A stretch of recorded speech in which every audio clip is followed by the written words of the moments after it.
Dear students, we are talking about reproduction in organisms. In the last session, I have explained asexual reproduction. In this session, I would like to explain sexual reproduction in both plants and animals and also in lower organisms. So you know that in case of sexual reproduction, usually two organisms are involved. Normally, the male organism can produce the male gamete or the sperm cell, and female organism can produce the egg or female gamete in case of sexual reproduction. The male gamete can be fused with the female gamete, results in the formation of zygote. Zygote develops into embryo. Embryo develops into new organism. So this is the normal mode that usually takes place here in case of sexual reproduction. So in some cases, usually the male and female gametes can be produced by the same individual, and in some cases different individuals of the opposite sex in case of sexual reproduction. So the result of this sexual reproduction is the development of the progeny or formation of progeny or offspring. Here one thing that you should keep in mind, the organisms or the offspring or progeny that are produced here, they are not identical to the parents or amongst themselves. But the progeny that is produced in case of asexual reproduction are usually similar to that of the parents and usually called clones in case of asexual reproduction. But in case of sexual reproduction, the progeny are not identical to the parents. So you can find the variations through the sexual reproduction only, both morphologically, physiologically, genetically. 2. So not only morphologically and physiologically, but also genetically you can find some variations in the progeny which are produced through the sexual reproduction. Sexual reproduction is a very complex process and slow process when compared to the asexual reproduction. So the period of the growth to reach in maturity for sexual reproduction is called juvenile phase. In plants, it is called vegetative phase. So in sexual reproduction, different events are involved. In higher plants, the flowering indicates the end of vegetative phase, that is beginning of reproductive phase. Annual and biennial plants show clear-cut vegetative, reproductive and senescent phases, but in case of perennial plants, these phases are very difficult to identify. We are going to discuss these phases in detail.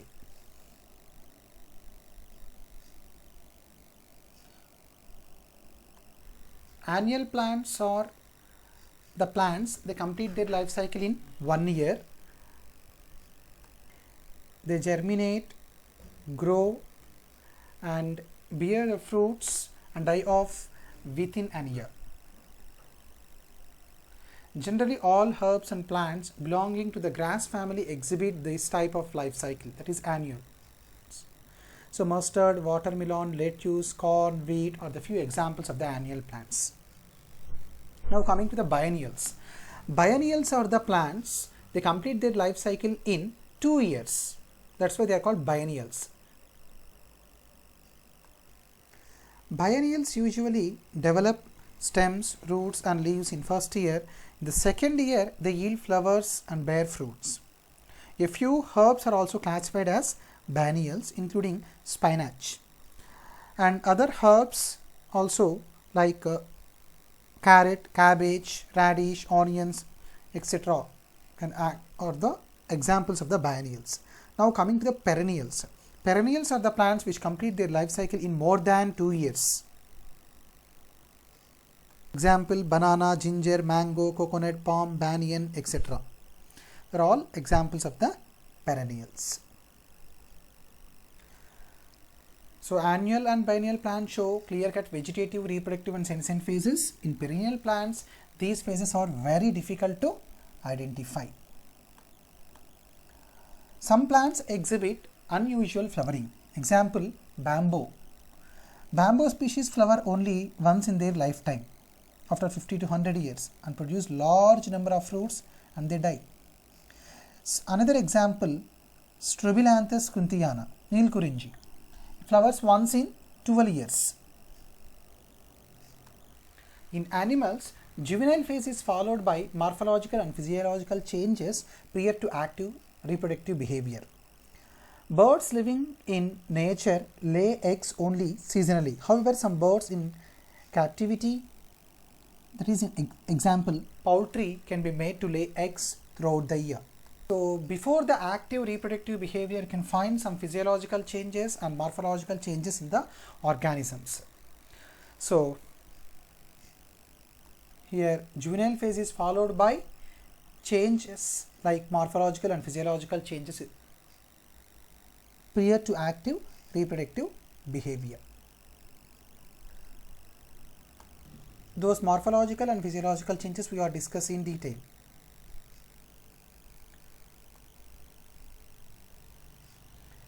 The females of the placental mammals exhibit cyclic changes in the ovaries, accessory ducts and hormones during reproductive phase.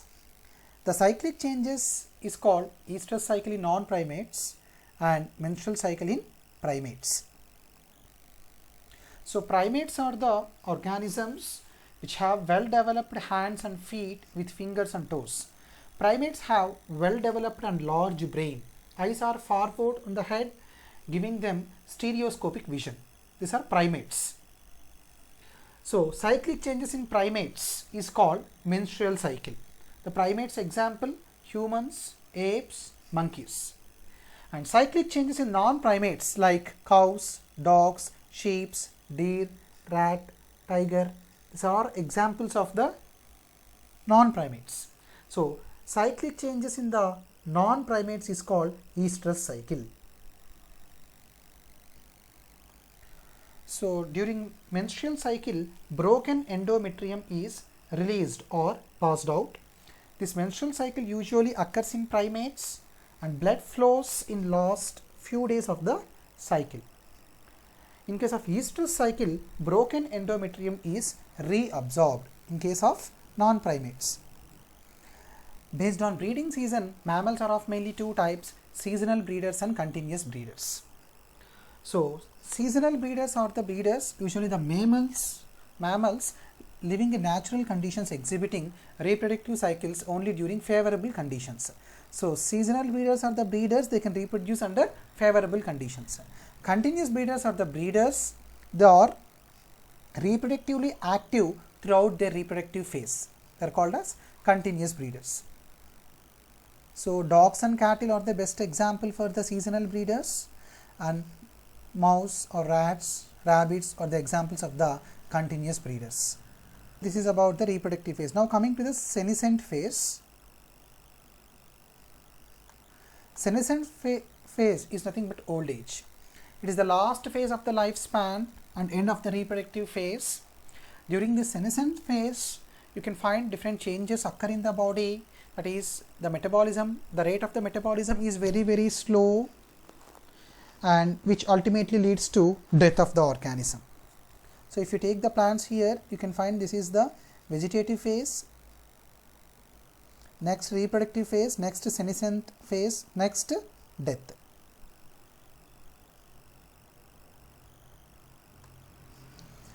So this senescent phase usually differ, you can find some different changes in case of plants and animals.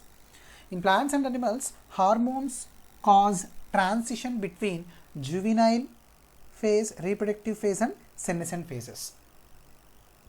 Interaction between hormones and environmental factors regulate the reproductive process and the associated behavioral expressions of the organisms.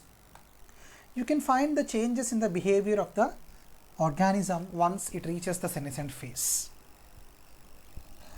Not only behavioral changes, you can find the morphological and physiological changes appeared in the organisms once it reaches the senescent phase.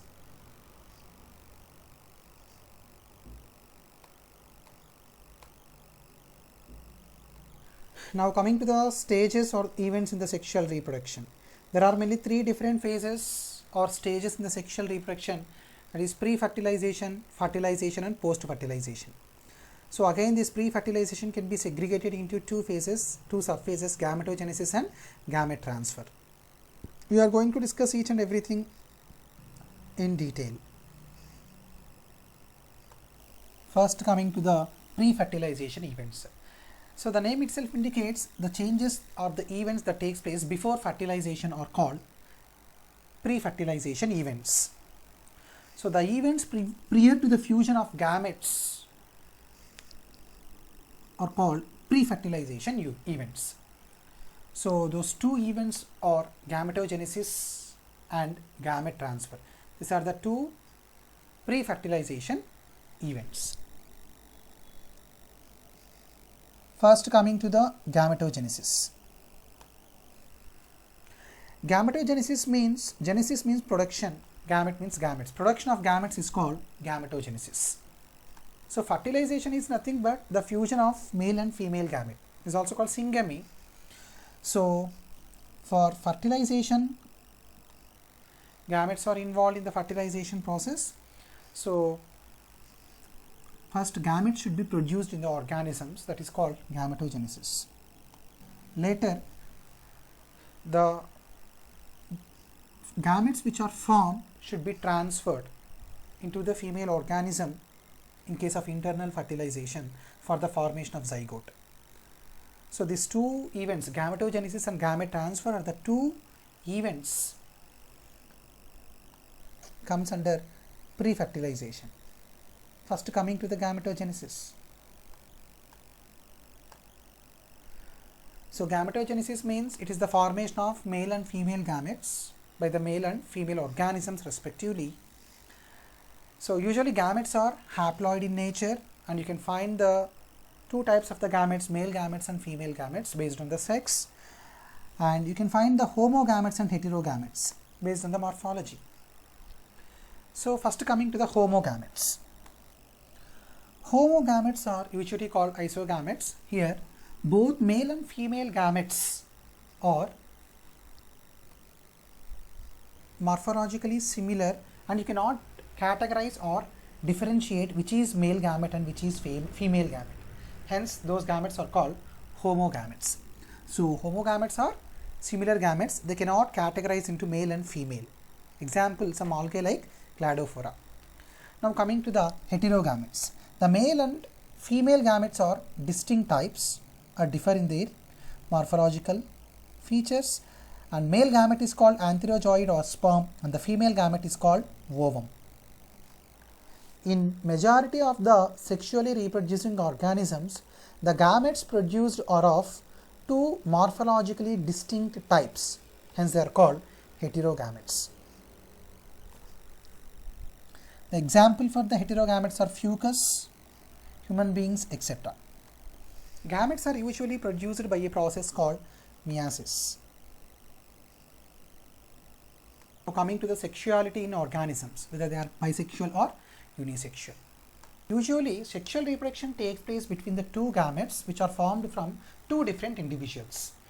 Of course, this is not correct in all the cases. If you take the bisexual plants where both male and female gametes are produced in the same plant.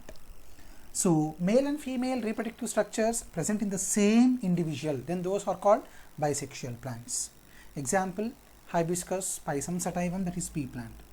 So in flowering plants, male flower is called staminate, which contains stamens, and female flower is called pistillate, which contains pistils or carpels.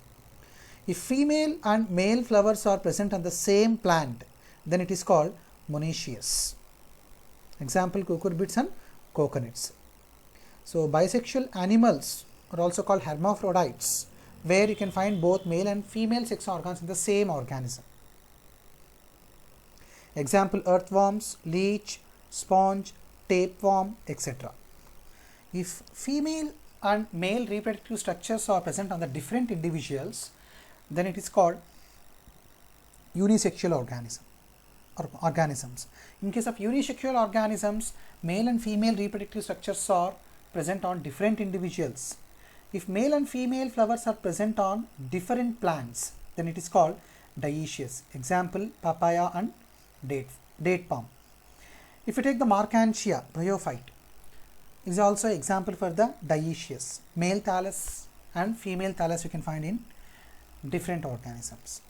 So unisexual animals where male and female reproductive structures are present in two different individuals. Example cockroach, higher animals, etc. If you take the fungi, fungi may be homothallic or heterothallic. Homothallic is similar to monoecious, heterothallic is similar to dioecious.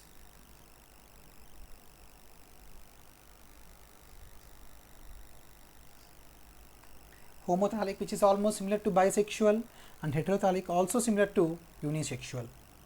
So the fungal body is usually called thallus.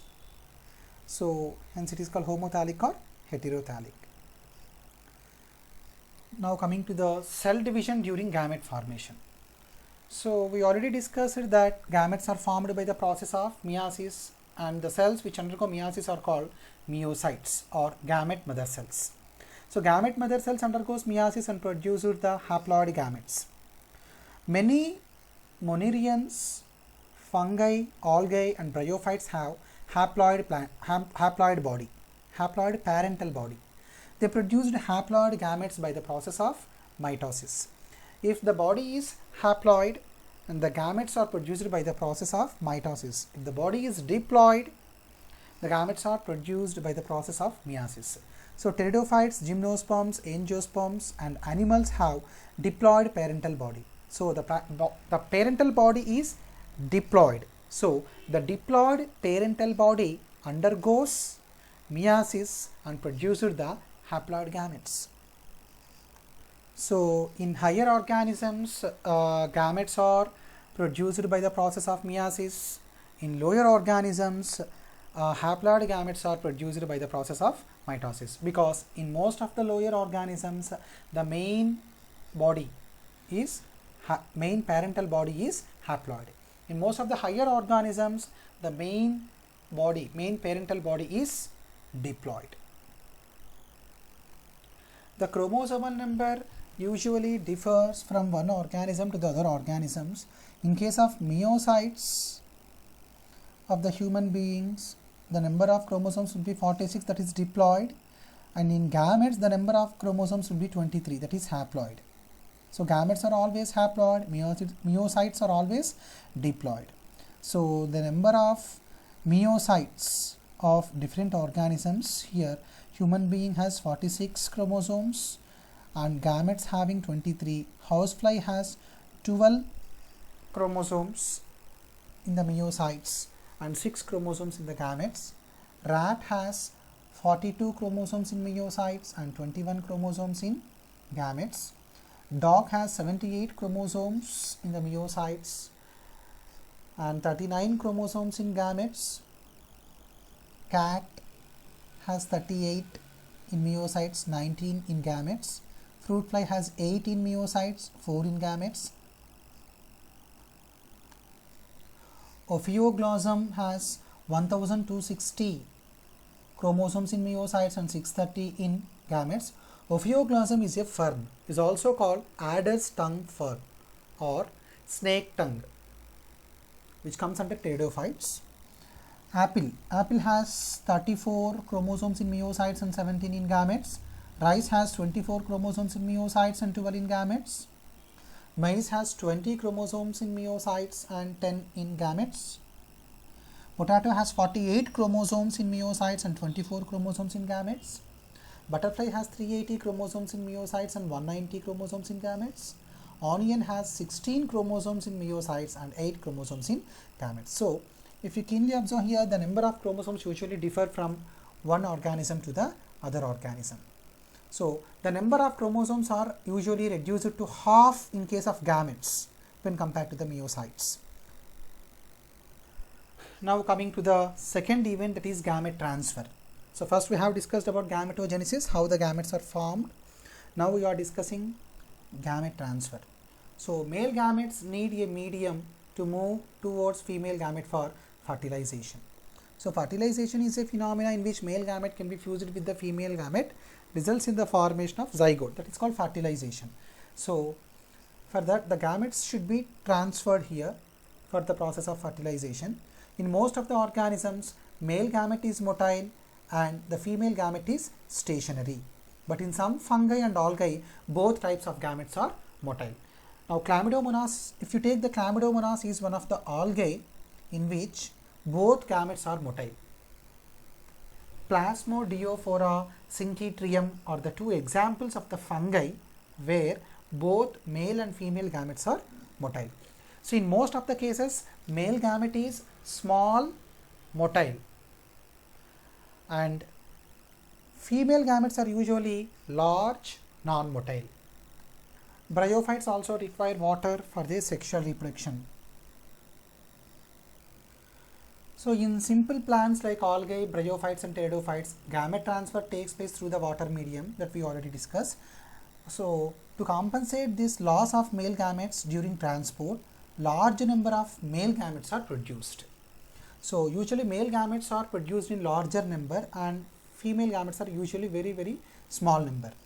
In higher plants or in seed plants, pollen grains, the anthers, carry male gametes and ovule carries the egg.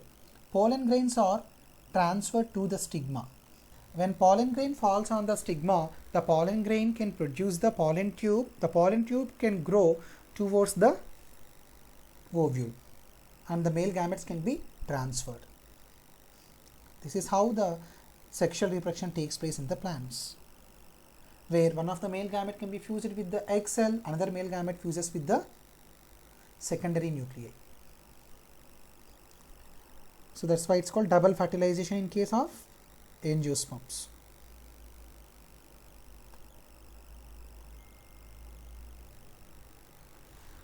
In bisexual self-fertilizing plants like peas, anthers and stigma are close to each other. Bisexual means both male and female structures which are present in the same plant.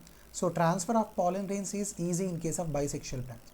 In cross-pollinating plants, including dioecious plants, pollination helps in transfer of pollen grains.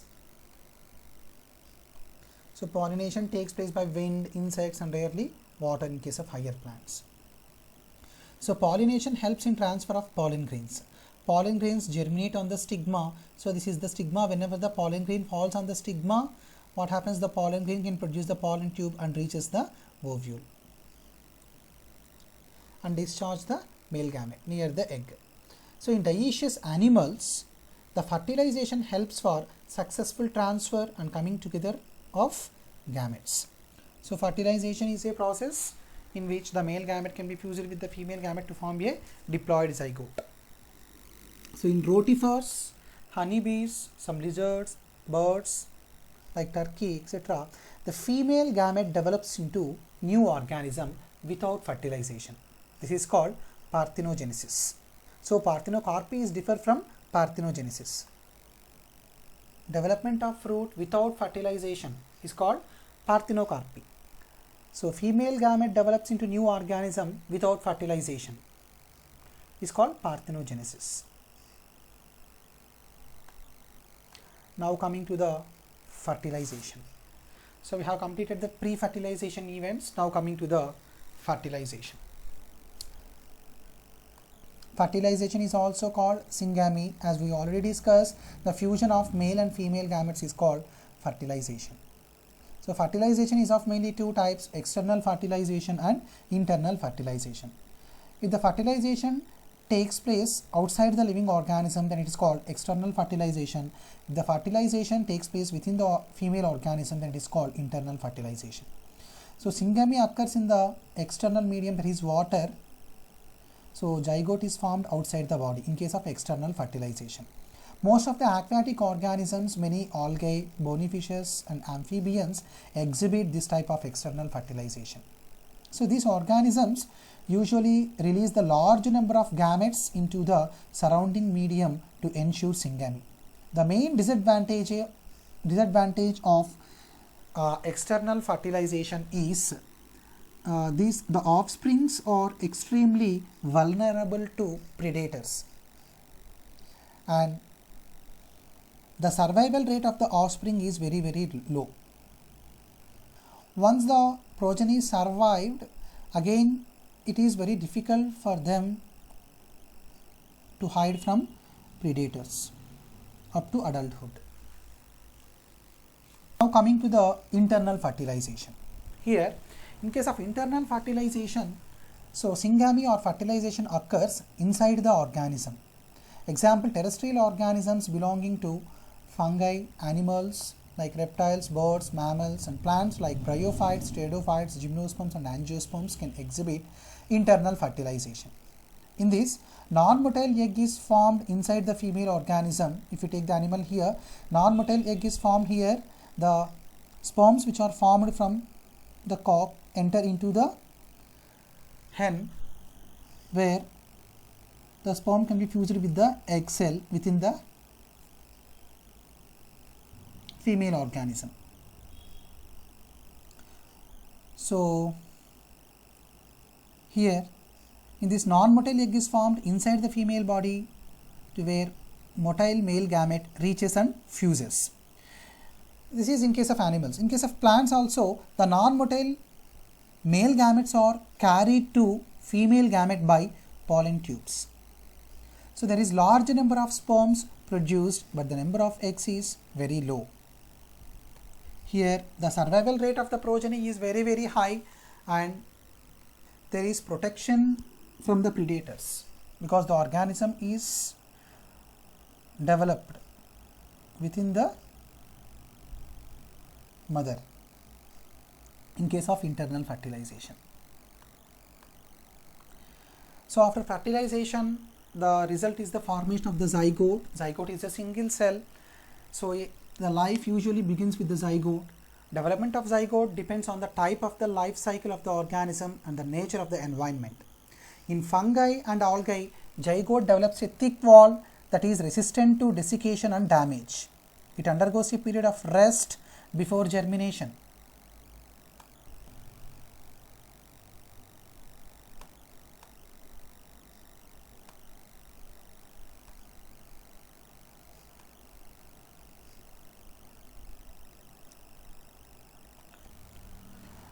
The events which are formed after the formation of zygote usually comes under post-fertilization events.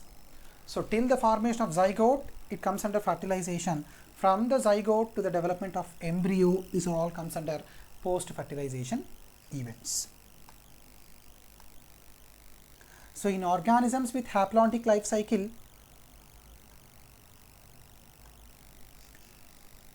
zygote divides by meiosis into haploid spores that grow into haploid individuals. Sexually reproducing organisms begin life as a zygote. Zygote is the vital link between organisms of one generation and the next generation. Now coming to the embryogenesis. So once the zygote is formed, zygote develops into embryo by the process of mitosis. So embryogenesis also comes under post-fertilization events. Here the embryogenesis in plants and animals has mentioned here. So embryogenesis is the development of embryo from zygote. So during embryogenesis, zygote undergoes cell division and cell differentiation. Here in embryogenesis, these two things are very important: cell division and cell differentiation. Once the zygote is formed, zygote develops into embryo by the process called mitosis. So as a result of mitosis, number of cells are produced. There will be increase in the number of cells. Those cells undergo cell differentiation. So cell differentiation means here the cells which are formed after the process of mitosis undergoes various changes or modifications, and the group of cells into various tissues and organs to form an organism. Here you can find clearly the fertilization and post-fertilization events in case of plants. Here in animals, how the zygote develops into new individual. So from the zygote to blastocyst. So in embryogenesis, usually two things will happen here: cell division and cell differentiation. Cell division results in the increase in number of cells, and cell differentiation means whatever the cells which are increased in number, those cells undergo some modifications and they grouped into various tissues and organs to form an organism. Based on the place of zygote development, animals are usually classified into two groups, oviparous and viviparous. So oviparous means the organism which can lay eggs. Viviparous means the organism which can give the young ones directly. Coming to the oviparous. Here, animals lay fertilized or unfertilized eggs. Example, in reptiles and birds, the fertilized eggs covered by hard calcareous shell, that is calcium, are laid in a safe place. After incubation, the young ones hatch out. So if you take the birds here, they can lay the eggs and they can hatch the eggs, and the eggs hatched by the birds, and from the eggs young ones will come. In case of oviparous, here in viviparous, zygote develops into young ones inside the body of the female organism. After attaining a certain stage of growth, the young ones are delivered out of the body of the female organism. Because of proper embryonic care and protection, the chances of survival of young ones is greater in viviparous organisms. So most of the animals, mammals are viviparous. So the survival of the young ones are greater in viviparous. And you can find another group called ovoviviparous. Ovoviviparous animals lay eggs and develop the eggs inside the mother's body. The eggs are hatched inside the mother. Ovoviviparous animals are born live. Some examples of ovoviviparous animals are sharks, snakes, fishes, and some insects. So in case of ovoviviparous, animals lay eggs and develop the eggs inside the mother's body. The eggs are hatched inside the mother in case of ovoviviparous. So this is about post-fertilization events. So with that we have completed the sexual reproduction in organisms. So reproduction in organisms is briefly covered in this session. Thank you.